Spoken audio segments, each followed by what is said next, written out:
무아의 책그릇. 그때 문에서 노크 소리가 들려왔다. 주문한 커피가 도착한 것이다. 직원이 커피잔을 내려놓는 짧은 시간 동안에도 나는 계속 망설이고 있었다. 입 안을 맴돌고 있는 질문. 나를 여기까지 데려온 그 질문을 지금 해도 될까? 직원이 커피를 따르자 방 안 가득 커피 향이 차올랐다. 시선을 옮기자 맞은편에 앉아있던 서윤과 눈이 마주쳤다. 눈이 마주친 순간 내가 망설이고 있었다는 사실도 잊은 채 여과되지 않은 단 하나의 질문이 나왔다. 어떻게 하면 부자가 될 수 있을까요? 답을 주는 대신 서윤이 고요하게 커피잔을 들었다. 금빛과 핑크빛으로 어우러진 장미가 새겨진 찻잔이었다. 서윤은 커피잔을 감싸쥐고 차분하게 향기를 맡은 뒤 은은한 미소를 지으며 커피를 한 모금 마셨다. 그 순간 컵에 그려진 장미가 활짝 피어나는 것 같았다. 커피를 마신 그녀가 고개를 들었다. 나는 숨을 죽였다. 답은 해빙이죠. 서윤이 단어 하나하나에 힘을 주며 리듬감 있게 말했다. 지금 가지고 있음을 느끼는 것, 단어 그대로예요. 혹시 선문답인 걸까? 스스로 답을 찾을 때까지 상관없는 것처럼 들리는 질문을 따라가야 하는. 맞추기 힘들 정도로 어려운 질문이 나오면 어쩌지? 서윤은 조용히 창밖을 바라보았다. 그녀의 시선을 따라 고개를 돌리자 화려한 벨벳 커튼 뒤로 진한 코발트빛 호수가 보였다. 잠시 그 전경을 응시하던 서윤이 입을 열었다. 세상에는 정말 많은 돈이 있답니다. 물에 손을 담그면 시원한 감촉을 느낄 수 있듯 우리도 얼마든지 돈을 누리고 풍요를 느낄 수 있어요. 그것이 해빙, 우리 안의 힘이죠. 그리고 해빙은 우리가 자연스럽게 더 많은 부를 향해 흘러갈 수 있도록 해주죠. 쉽게 이해할 수 없는 말들이었다.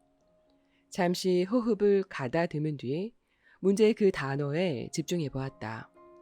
그럼 해빙이란 무엇인지요? 서윤은 다시 조용히 커피를 마셨다. 잠시의 침묵이 묘한 여운을 남겼다. 잔을 내려놓은 그녀가 이번에는 손을 들어 무언가를 가리켰다. 탁자에 놓여있는 내 휴대전화였다. 이 휴대전화 언제 사셨나요? 1년쯤 된 것 같아요. 신상이라고 해서 산 걸로 기억해요. 어리둥절했지만 나는 순순히 대화를 따라갔다. 그럼 1년 전으로 돌아가 보죠. 이것을 살 때 어떤 느낌이셨어요? 아, 저 휴대전화. 당시 가장 비싼 신제품 아니었던가? 저걸 사면서 어찌나 마음을 졸였던지. 사실 처음 봤을 때는 확 마음이 당겼다. 저것만 쓰면 좀 더 스마트하게 업무를 처리할 수 있을 것 같다고. 자연스레 좀 더 멋진 커리어 우먼처럼 보일 것 같았다. 한편으로는 이런 생각도 들었다. 이렇게 비싼 물건을 사도 될까? 더 싼 걸 사도 별 문제가 없을 텐데. 한참을 고민한 끝에 카드를 긁었다. 그것도 6개월 할부로. 영수증이 출력되는 소리가 들리자 마음이 또다시 심란해졌다. 돈을 너무 많이 쓴 걸까? 지금 실수하고 있는 건 아니겠지? 이후 카드 고지서가 날아올 때마다 나는 자책하곤 했다. 쓸데없이 낭비한 것 같았기 때문이다. 얼마일까 생각하고 너무 비싼 건 아닐까 고민하고 이걸 사도 될지 망설였죠. 막상 사고 나서는 죄책감과 후회로 괴로웠어요. 그렇게 긍정적인 감정들을 느끼시는 못하셨군요. 맞아요. 유쾌한 기분이 아니었어요. 합리화하려고 노력했지만 마음이 계속 불편했어요. 서연이 맑은 목소리로 말했다. 해빙은 돈을 쓰는 이 순간 가지고 있음을 충만하게 느끼는 것이에요. 어떻게 부자가 될 수 있는지 물어보셨죠? 여러 답이 있겠지만 부자가 되는 가장 간단하고 효율적인 방법은 이것이에요. 묻고 싶은 것이 너무도 많았다. 물건을 사면 돈이 빠져나가는 것 아닌가? 사고 싶은 것을 참아야만 나에게 돈이 남아있을 것 같은데 쓰면서 동시에 있다는 걸 느끼라니. 두 마리 토끼를 한 번에 잡으라는 말처럼 들렸다. 혼란스러워하는 나를 보고 서연이 부드럽게 일러주었다. 자, 홍 기자님이 한 달에 10만 달러씩 번다고 상상해 보세요. 그리고 오늘 다시 이 휴대전화를 산다고 해보죠. 이번에도 같은 기분일까요? 눈을 감고 통장에 거액이 찍히는 장면을 그려보았다. 그 즉시 짜릿한 쾌감이 온몸을 지나가는 것 같았다. 입가에는 저절로 미소가 떠올랐다. 잠시 후 휴대전화를 다시 봤을 때 나는 깜짝 놀랄 수밖에 없었다. 느낌이 180도로 달라진 것이다. 비싸게만 보이던 그 전화기가 이제는 만만하게 느껴졌다. 이건 뭐 전혀 부담이 안 되네. 기분 좋게 사도 되겠어. 돈도 충분한데 뭐 어때? 여기까지 생각하고 빠르게 대답했다. 생각만 해도 기분이 좋아져요. 해빙의 느낌이 이런 걸까요? 어떤 느낌인지 이야기해 보세요. 서연이 눈을 반짝이며 몸을 바싹 기울였다. 내 말이 세상에서 가장 소중하다는 표정이었다. 월급이 충분히 많다고 상상하자 휴대전화를 사는 것이 즐겁게 느껴져요. 돈이 계속 들어올 테니 걱정할 것도 없겠죠. 핸드폰에 돈이 있다는 증거가 된다고 생각하니 오히려 기분이 좋아지는 걸요. 서연이 환하게 웃으며 활기차게 말했다. 바로 그거예요. 기분 좋은 느낌. 원하는 것과 교환할 만한 돈을 갖고 있다는 건 정말 좋은 느낌이죠. 기자 시절 경영인이나 부자들을 만나 인터뷰할 기회가 많았다. 어떻게 부자가 되었냐는 질문에 그들은 뻔한 답을 알려주곤 했다. 운이 좋았다. 시장의 기회를 잘 포착했다. 좋은 사람들을 만난 덕이다. 사실 뜬구름 잡는 이야기처럼 들릴 때도 있었고 핵심을 숨기고 있는 듯한 기분이 들 때도 있었다. 그렇다고 질문하는 나에게 집중하는 것 같지도 않았다. 하지만 서유는 그 모두와 달랐다. 마치 나만의 구루가 된 것처럼 온 마음을 다해 정성을 쏟고 있었다. 내 마음을 살피며 세심하게 질문을 골랐고 내가 잘 따라오도록 최대한 배려하는 모습이었다. 부자들이 그토록 서윤을 따르는 이유도 여기에 있는 걸까? 해빙을 실천하는 방법에 대해 구체적으로 여쭤보고 싶어요. 돈이 있다고 상상하면서 그 기분을 느끼는 건가요? 아니면 내 지갑에 있는 돈을 기쁘게 느끼는 건가요? 서연이 양 팔꿈치를 감싸 안은 채 몸을 앞으로 기울였다. 홍 기자님, 우리가 느끼고 집중해야 할 것은 바로 이 순간이에요. 해빙은 지금 여기에서 출발해야 해요. 현재 자신에게 있는 돈을 대상으로 삼는 것이 옳아요. 미래형이 아닌 현재 진행형인 셈이죠. 그녀는 이어 물었다. 지금 갖고 있는 것들을 잠시 둘러보세요. 커피, 휴대전화, 가방, 노트북. 그것들을 어떻게 자기 것으로 만드셨죠? 돈을 내고, 잠시 생각해 볼게요. 해빙이란 돈이 있는 걸 느끼고 그 감정에 머무는 거라고 했다. 그렇다면 이 물건들은? 돈이 있어서 샀네요. 이 물건을 살 돈이 있어서요. 맞아요. 지금 마시는 커피를 살 만큼 충분한 돈을 갖고 계시죠. 지금 이 순간. 나는 내 손에 들린 컵을 물끄러미 바라보았다. 고급스러운 잔에 담긴 커피 한 잔. 호텔에서 파는 것이니까 꽤 비싸겠지? 한 잔에 $10 정도 할까? 그래도 지금 나는 이걸 살 수 있다. 그것도 내가 번 돈으로. 생각만으로도 기분이 좋아졌다. 비싼 커피가 있음을 상징하는 증표처럼 보이기 시작한 것이다. 그 순간 찜찜했던 불안은 상쾌한 기쁨으로 전환되었다. 말씀을 들어도 기분이 좋아지는데요. 갑자기 부유해진 것 같아요. 스스로가 자랑스럽게 느껴지고요. 서윤이 미소를 지었다. 네, 지금 막 해빙을 하신 거예요. 놀랄 수밖에 없었다. 왜 지금까지는 이런 감정을 느끼지 못한 걸까? 돌이켜보면 돈을 쓸 때 늘 비슷한 기분에 사로잡히곤 했다. 비싸다. 돈이 아깝다. 이걸 사는 게 맞는지 잘 모르겠다. 과연 사도 될까? 살 만한 돈이 없다. 돈에 대해 부정적으로 느꼈던 나 자신을 돌아보는 동안 서연이 따뜻한 눈빛으로 나를 지켜보고 있었다. 어떤 일이 있어도 나를 보호해 줄 것 같은 눈빛이었다.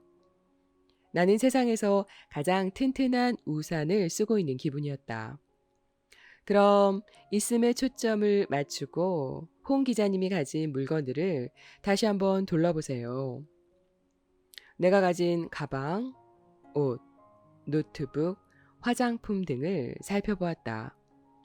서윤과 잠시 대화를 나누었을 뿐 이전과 달라진 것이 없는데 신기하리만치 느낌이 달랐다.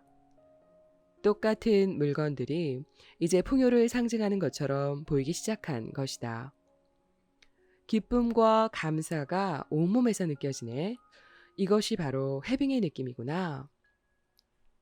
없음에서 있음으로 초점을 옮기자 내 앞에는 전혀 다른 세상이 펼쳐졌다.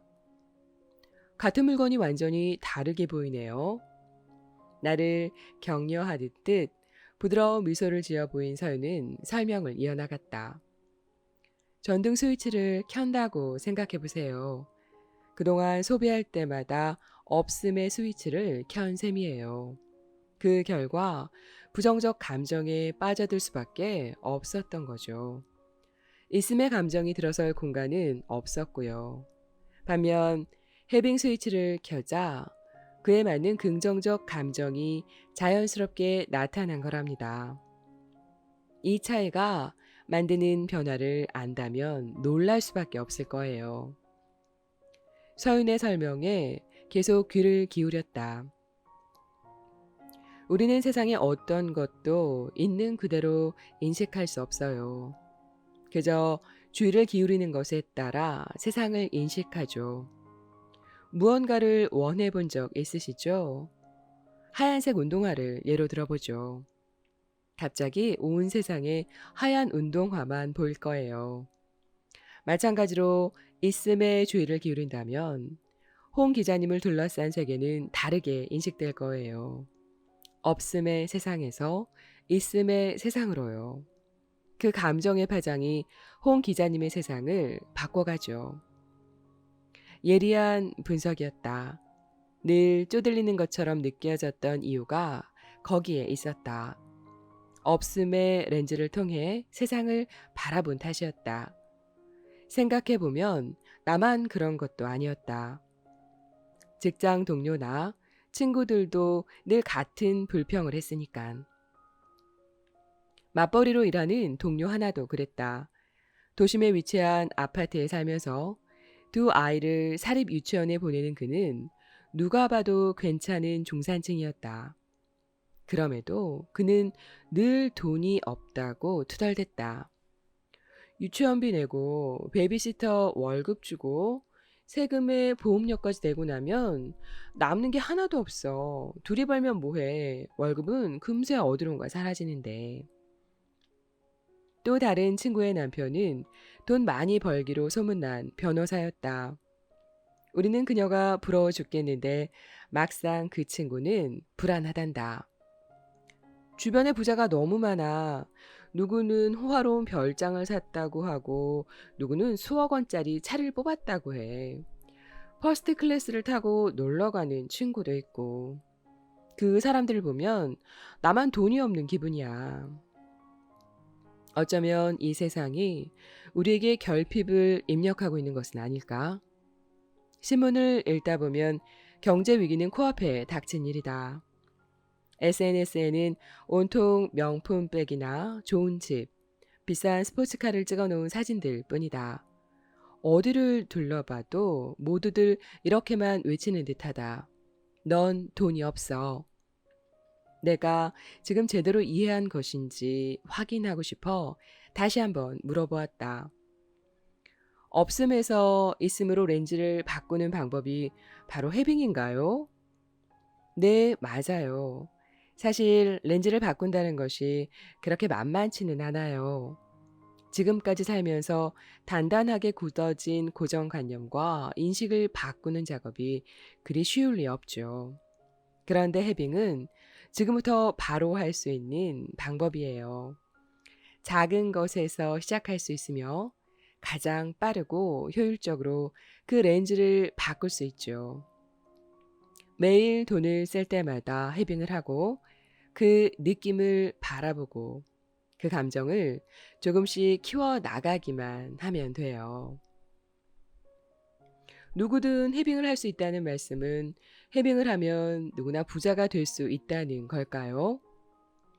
진짜 궁금했던 것은 따로 있었다. 해빙을 하면 나도 부자가 될 수 있을까? 들떠있는 내 목소리를 듣고 서윤도 내가 뭘 궁금해하는지 짐작한 듯 했다. 서윤은 따뜻한 눈빛을 보내며 말했다. 지난 30년 동안 10만 명의 데이터를 시계열적으로 분석했어요. 부자에서 가난한 사람까지 모두 살폈죠. 이 중 빈손으로 태어나서 자신의 힘으로 부를 이룬 사람들에게 주목했어요. 분석 결과 그 사람들 중 높은 IQ나 특별한 재능, 뛰어난 창의성을 가진 사람은 소수에 지나지 않았어요. 대학 시절 들었던 사회학 수업이 떠올랐다. 질적 연구에 대한 강의였다. 질적 연구란 수치화하기 힘든 자료를 면담이나 관찰을 통해 분석한 뒤 결론을 도출하는 방식이다. 각각의 사례를 개별적인 맥락에서 파악한 뒤 이를 종합하는 것이다. 질적 연구의 성공 여부는 연구자의 역량에 달려 있다. 소통과 공감 능력이 있어야만 양질의 정보를 얻어낼 수 있고 뛰어난 통찰력이 있을 때만 데이터를 종합해 큰 그림을 그릴 수 있기 때문이다. 이에 비해 양적 연구는 설문조사나 통계 분석을 써서 가설을 검증하는 방법이다. 지난 수십 년 동안 부자들을 연구한 학자들이 사용한 것도 이 방식이다. 하지만 설문과 통계만으로는 그 비밀에 접근하는 데 한계가 있었다. 기존에 실시된 조사가 대부분 실패로 돌아간 것도 그 이유에서였다. 부의 비밀을 밝히기 위해 서윤이 사용한 방법은 질적 연구 방식이었다. 이제야 알 것 같았다. 아무도 성공하지 못한 그 연구를 서윤이 완수하게 된 비밀을. 조사 기량뿐 아니라 공감 능력과 통찰력까지 연구에 필요한 모든 역량이 그녀에게 있었기 때문이었다. 서윤이 차분하게 설명을 이어갔다. 결론적으로 말씀드리자면 대부분의 사람들은 300만 달러에서 700만 달러의 재산을 가질 수 있는 운이 있어요. 물론 모든 사람이 빌 게이츠 같은 슈퍼 리치가 될 수 있다고 생각지는 않아요. 하지만 누구나 사랑받을 자격이 있는 것처럼 누구나 부자가 될 자격을 갖고 태어난 것만은 확실한 사실이죠. 300에서 700만 달러라니 나도 모르게 입이 벌어졌다. 생활비와 교육비, 세금과 이자를 내고도 한참 남을 액수였다. 예외가 없다고 했으니 나도 부자가 될 수 있다는 뜻일까? 그렇게 넉넉해지면 어떤 삶을 살 수 있을까? 그런데 서윤은 이렇게 말하고 있었다. 부자가 될 수 있다고. 그건 타고난 권리라고. 그 말을 듣는 순간 마음속에서 희망이 솟아나는 것 같았다. 심장이 쿵쾅거리는 소리도 다시 들려왔다. 문득 사회에서 소외된 사람들을 취재했던 기억이 떠올랐다. 순간 부풀었던 가슴이 내려앉으며 다시 마음이 불안해졌다. 그들을 돕기 위해 기사를 써서 성금을 모은 적도 있었다. 하지만 내가 할 수 있는 건 그뿐이었다. 세상에 있는 재화는 한정적일 것이다. 모두가 큰 돈을 가지는 건 불가능하겠지. 누구나 부자가 될 수 있다면 왜 모든 사람들이 부자가 되지 못한 것일까? 내 앞에 있는 서윤을 바라보았다. 어떤 질문을 해도 받아줄 것 같은 눈빛이었다. 누구나 부자가 될 수 있다면 가난한 사람은 왜 그리 많고 부자는 왜 그리 적을까요? 사람들이 가난 때문에 고통받는 이유는 뭘까요? 취재한 것을 상세하게 설명하는 동안 서연은 양손에 깍지 낀 채 고개를 끄덕이고 있었다. 사람들의 고통을 느끼는 듯 눈동자가 촉촉하게 젖어들고 있었다. 이런 공감 능력이 얼마나 많은 사람들에게 위로를 주었을까? 잠시 생각해 보았다. 마침내 그녀가 입을 열었다. 그래요. 세상에는 가난으로 인한 많은 고통이 존재하죠. 잠깐의 침묵이 지나간 뒤 그녀가 말을 이어갔다. 질문 하나 드려볼게요. 세상에 가난한 운명으로 태어난 사람은 몇 프로 정도일까요? 꽤 많을 것 같아요. 30% 이상 정도요? 바로 대답을 주지 않은 채 서윤이 테이블 위에 놓인 물잔을 집어들었다. 이 물잔을 부의 그릇에 비유해보죠. 예를 들어 빌 게이츠는 남들보다 큰 그릇을 갖고 있겠죠. 홍 기자님의 그릇은 그보다 작을 것이 분명해요. 그럼 지금 말씀하신 사람들의 그릇은 어느 정도일까요? 직관적으로 이해가 갔다. 누구에게나 타고난 그릇이 있다는 뜻이었다. 그 그릇을 얼마만큼 채울지는 사람마다 다르겠지. 누구나 300만에서 700만 달러를 가질 수 있다고 하셨으니까요. 조심스럽게 짚어보았다. 가난한 사람들도 그 정도 크기의 그릇을 갖고 있지 않을까요? 맞아요. 잘 이해하셨어요. 돈이 없는 사람들이라고 작은 그릇을 타고 난 것은 아니에요. 물론 빌 게이츠처럼 엄청나게 큰 그릇을 갖고 태어난 사람도 있겠죠. 하지만 대부분의 사람은 300만에서 700만 달러의 재산을 담을 수 있는 그릇을 갖고 있답니다. 안타깝게도 가난한 사람들은 자신의 그릇을 채우지 못하고 있어요. 이 물컵을 보세요. 아무리 컵이 커도 물이 바닥에 찰랑찰랑하게 담겨 있다면 누구든 부족함을 느끼겠죠. 통계적으로 살펴봤을 때 자신의 그릇을 4분의 3만 채워도 누구나 풍요와 만족을 느끼며 살아갈 수 있어요. 물을 더 채우고자 한다면 어떻게 해야 할까요? 다양한 방법이 있겠지만 가장 빠르고 효율적인 수단은 해빙이죠. 해빙은 불을 끌어당기는 힘이에요. 같은 노력을 하더라도 더 많은 물을 쉽게 채울 수 있도록 도와주죠. 이 모든 것들은 자신이 갖고 있는 감정만으로 충분히 조절할 수 있어요. 삶이란 내 안에 여러 가지 나를 통합시켜가는 여정이죠. 홍 기자님은 결국 자기 자신이 되어야 해요. 사람은 자기 자신다워질 때 스스로를 행복하게 만들 수 있는 내면의 힘을 발견하게 되죠. 해빙은 그걸 위한 가장 빠르고 쉬운 방법이랍니다.